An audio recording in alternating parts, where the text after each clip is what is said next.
فقیر اور بادشاہ۔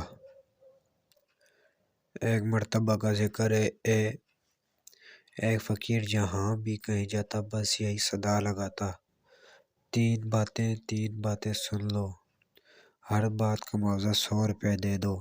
کوئی بھی اس کی صدا پر کان نہ دھرتا۔ تنگ آ کر فقیر دریا کی طرف نکل گیا۔ وہ کنارے کنارے چلتا جاتا اور بڑبڑاتے ہوئے لوگوں کو کوستا جاتا۔ اتفاق کی بات ہے کہ وقت کا بادشاہ بھی سیر کے لیے وہاں آیا ہوا تھا۔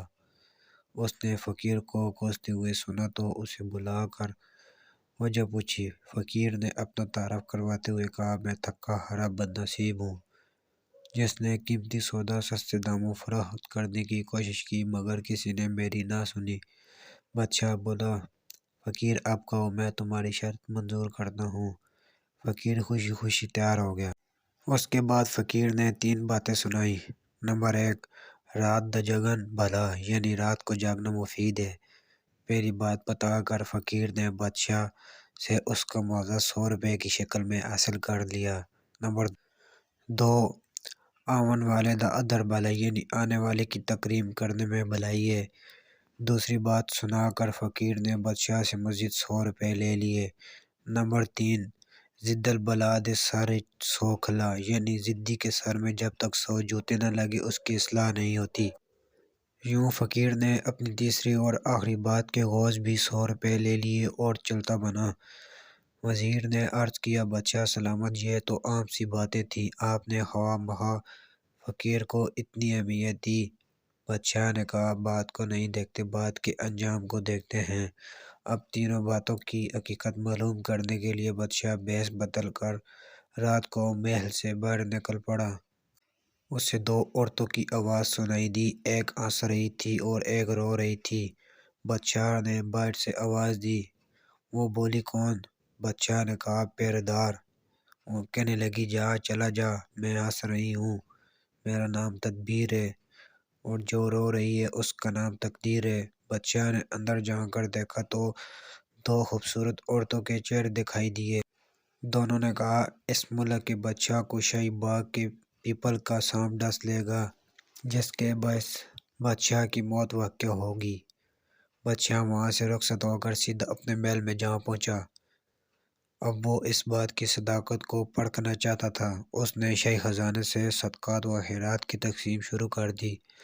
وہ سانپ کے متعلق سوچ رہا تھا۔ اس نے پیپل سے محل تک راستہ بنایا اور اس پر کپاس بچھا دی۔ اس راستے کے دونوں طرف پھولدار پودے لگائے اور سانپ کا انتظار کرنے لگا۔ ایک خاص وقت پر سانپ پیپل کے شاخوں کے درمیان سے نکلا اور اس نے زمین پر چھلانگ لگا دی۔ محل تک کا راستہ سانپ نے انتہائی آرام سے طے کیا۔ سانپ اس بندوبست سے بہت خوش ہوا تھا۔ محل پہنچا تو بادشاہ نفل پڑھ رہا تھا۔ سانپ نے پکارتے ہوئے اپنی آمد کا یوں اعلان کیا، اے زمین کے ٹکڑے کے بادشاہ، میں آ گیا ہوں۔ بادشاہ نے سکون سے نوافل کی ادائیگی جاری رکھی۔ جب نوافل ختم ہو گئے تو آخری نفل کا سلام پھیر کر سر جھکا لیا اور بولا، لو رب کا حکم پورا کرو۔ فرشتے کے دل میں رحم پیدا ہوا۔ فرشتے کی فریاد پر رب نے اجازت دے دی۔ غیب سے آواز آئی، آدھی زندگی اس کو، آدھی زندگی تجھ کو بخشی۔ سانپ عملہ آور ہونے کے بجائے واپس روانہ ہوا۔ بادشاہ نے سانپ سے کہا، میرے لائق کوئی خدمت ہے تو بتاؤ۔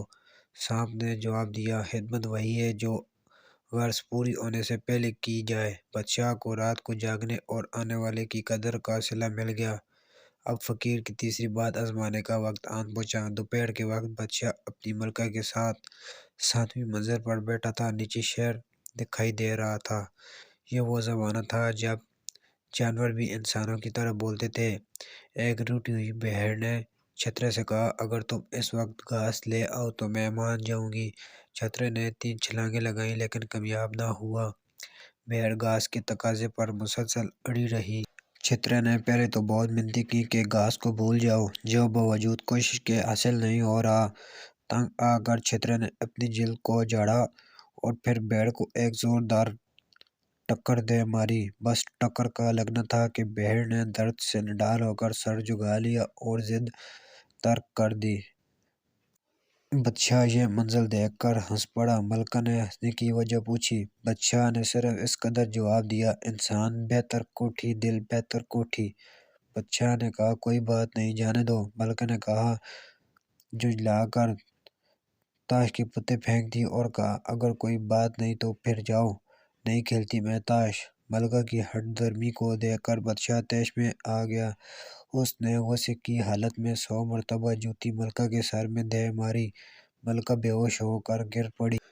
اس واقعے کے بعد ملکہ آج کے بعد کسی سے اس کا حال نہ پوچھے گی، مراد یہ کہ کبھی ادھوری باتوں کا مطلب نہ پوچھے گی۔